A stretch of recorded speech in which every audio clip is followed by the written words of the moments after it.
So we'll see if that's banned away from him now, or if he gets that chance to pick it and actually give it to Naru. Well, you have to think he is going to pick it if he can, as we are into our next champ slate. Now, Fizz, actually, the first ban, so taking away a champion that Naru is known for, kind of like the other 50 champions he plays. He's got a really deep champion pool. An immensely deep champion pool. He's got a very strong Azir as well, as he takes his first ban there. And AD carry is getting ignored for now. Cassio Pantheon, our next few bans here, and they're flying through this one. D4ra, he knows exactly what he doesn't want to play against. And the trick here is it's still blind pick after the banning phase. No one gets a first pick advantage. Caitlyn's still available. Urgot just got banned away. I was going to say is still definitely available, as well as an abundance of AD carries in general.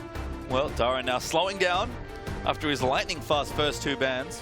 We'll see exactly what he wants to take away, and it is going to be that Caitlyn. So 3 games now, and nobody wants to play against either Urgot or Caitlyn. Oh, very smart decision. Caitlyn with the new traps, of course, being able to place 3 at level 1 if you want, and getting the headshot from it is gross. And there's a Kindred ban, actually, so a champion you did expect to see here, but it does leave open the likes of the Lucian we've seen banned away, MF, and of course Darazani, if he wants to play it, will be available here.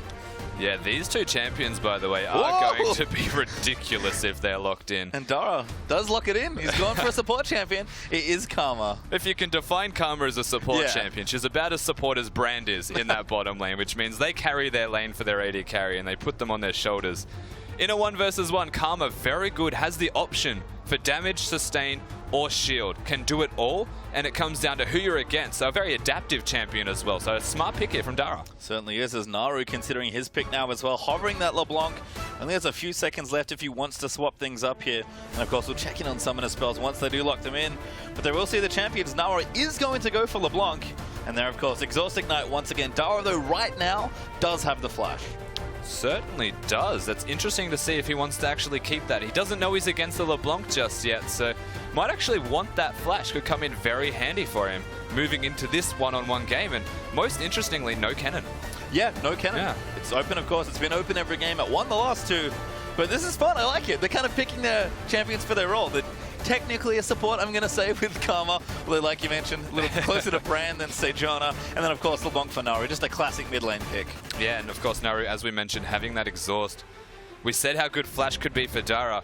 Well, the exhaust is actually a very big deal, as Karma's burst. That's all Karma can be. She has the tether to keep you in place, and then she hits that mantra'd Q to completely blow your health bar up. And if the exhaust is there, maybe LeBlanc can just say, well, I'm just going to burst you instead. Yeah, it's almost a mind game at that point, right? You have to hope they don't use the mantra'd Q and exhaust at the right time here. So we'll see as D4ra does actually swap over the summoner spells. He's gone for exhaust, which against LeBlanc, very important. Yeah, thankfully. They're just baiting us into saying flash over and over again. With 1 second left, they change it back. I want Mark more than flash, to be perfectly honest. That's true. I would like some snowballs, but none just yet. Here's we are going to move out for our 3rd 1v1 of the morning. And D4ra from the Japanese LJL taking on Turkish mid lane superstar Naru.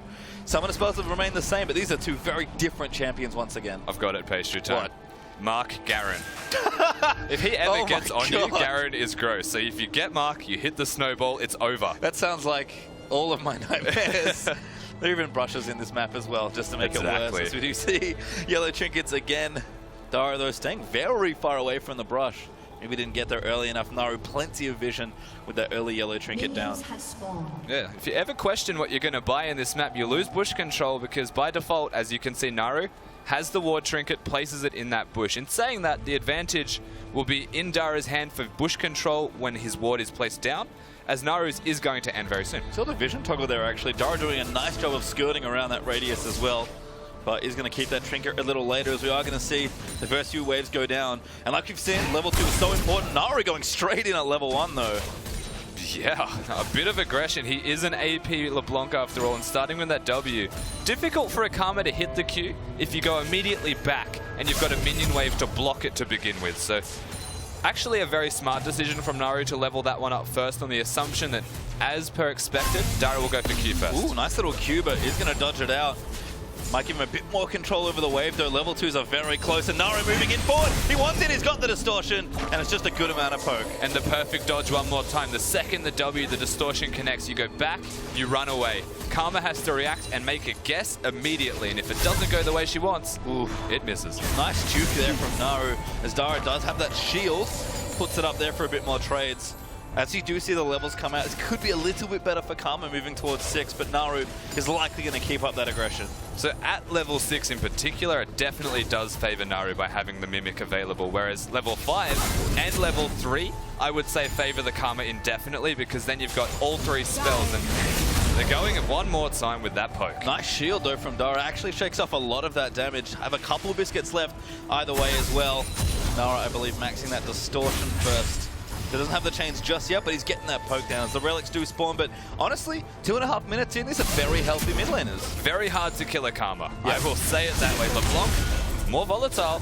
Nice tether. Good chains though. Naru did have it up, but he's low on mana now. Gonna have to run back to that relic, you have to think. And D4ra doing a great job of shielding these distortions. And this is the matchup where they're going to have 2 chains on top of each other every time they try and engage. It's who can out mind game the other one. And right now, both starting to run out of mana a fair bit. Will they go recall or will they just get the relics? Well, Naru does go back and grab his relic. D4ra actually only loses 1 minion there to the turret, so going to keep these clumps up here.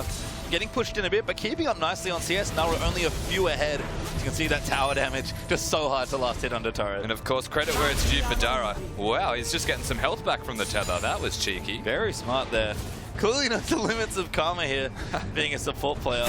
But Naru looking to be aggressive again. Poke does land there just for the edge. The shield's down. Naru pops again for a big amount of poke. Yeah, has 2 levels in that distortion now, so it's starting to hurt if ever the sigils connect. Very good play here from Naru. Should be able to out-sustain D4ra, you would imagine, who's already used the mantra on just the W instead of putting damage down. And everyone's out of biscuits as well. So no regen as D4ra actually just ate his last one. Good relic timing there. He's going to pick that up for a bit of extra health and mana. But we'll see if these players want to just keep it here. I think Naru at this point, he's happy to take the level 6 all in if he just has a Doran's ring. And he's already found himself 6 CS ahead. If they ever want to take it all the way, he will have himself an entire wave as an advantage. Yeah, would have to miss quite a lot there to fall behind as the health is staying up here. D4ra, I think, just baiting Naru into trying to get aggressive, and Naru kind of reads that, just pokes him, doesn't use the distortion, and baits out the shield. Yeah, lots of bait. Still, again, so hard to kill a Karma ever. So in this particular matchup, they have to go beyond all in to make anything work. Good Naru has the Thunderlord's Decree. Ah, so I know one of your personal favorite masteries that we were expecting from some of these assassin picks. Yeah, so it's got that extra strength in the early game because of the base damage if you get 3 off. So every 30 seconds, I think it's 20 seconds because we're on 5.2 through and it has been changed to be reduced by 10, is a very good pickup. But something that Yamato has always said in response is you do lose a bit of strength from penetration masteries if you go for that Thunderlords. Yeah, the tree maybe just not as offensive as some of the others, but Naru still sticking to that Keystone mastery here for this one. Good poke though from D4ra. Starting to push back actually and catch up ever so slightly on CS. And Naru, he's gone in, he's popped the exhaust. Ignite is down, good exhausting response, and Naru cannot finish that off. D4ra very low, no choice but to recall unless he wants to be over aggressive and take the relic and stay. Oh, D4ra level 6, but I don't like it. Naru's got 6 as well. Remember, Mimic does not cost mana. Naru does not need a lot for a kill here. He's actually just going to deny the relic and then go back to base himself. So actually, we're going to see a recall. Oh, no. And now D4ra's actually what staying. What are they doing? So there's mind games everywhere. He wants this CS. He knows he has to try and keep that up. The damage that the tower is doing is so not the same as someone who's rifted it. Puts you off your game entirely. You can see the cannon being missed there by D4ra as well. And our first recall and shop in a 1v1 as we've got Fiendish Codex and Forbidden Idol actually. So normally we'd build in towards a Morellonomicon, but unlikely to see us get all the way there. Yeah, and a 300 gold advantage for Naru gets him that extra item as well. So they've gone for the boots option instead for D4ra, being a little bit more efficient with his early game, but potentially missing out on some power with that first item spike that Naru will get. And fairly all in here, honestly, from D4ra. A smart choice in general against Karma for Morellonomicon from a bit of that tether healing, but Amptome second Doran and a pair of boots. D4ra wants it. Naru though, big damage. Nice chain lands as well. Sigil's gonna proc. And that trade actually quite even.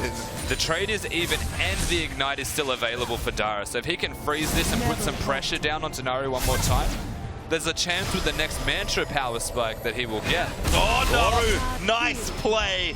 Does steal that out and gets the relic.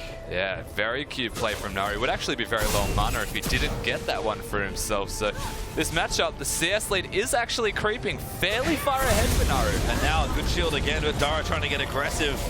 You can see finally 50 minions completed there for Naru. 100 CS is the mark you look for as your, I guess, final victory condition. But Naru's going to go back all in. D4ra looks dead here. The Ignite is down, but the auto should be enough. D4ra very nearly gets it, but Naru will claim the kill. A crazy amount of damage from D4ra just there. Actually made that so much closer than we expected it to be. I agree. That was excellently played from the Japanese support player, but Naru, strong mid laner, expects to be good here in these solo situations and clutches it out. There's some really cute stuff from that LeBlanc. Yeah, Naru had the advantage, and you have to say it came down to stealing that relic away because that was the difference in health between the two in that last trade.